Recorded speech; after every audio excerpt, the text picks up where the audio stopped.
10 October 2025 या रोजी आपण जागतिक मानसिक आरोग्य साजरा करत आहोत आणि पूर्ण जगामध्ये यावर्षीची थीम आहे की आपत्कालीन परिस्थितीमध्ये सर्वांनी आपले मानसिक आरोग्य कसे सांभाळायचे।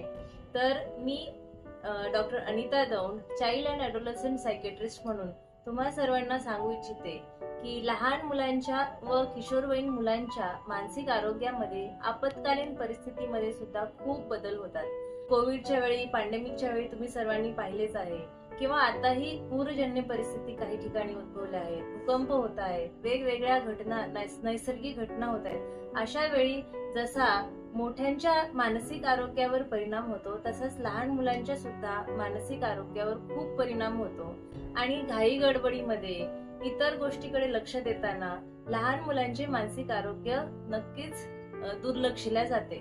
हे होऊ नये अशी मी आजच्या दिवस सर्वांना एक विनंती करते आणि सर्वांनी आपल्या लहान मुलांना, किशोरवयीन मुलांना जर मानसिक आरोग्याचा त्रास होत असेल तर नक्कीच लक्ष द्यावे आणि त्यांना मदतीचा हात द्यावा। धन्यवाद।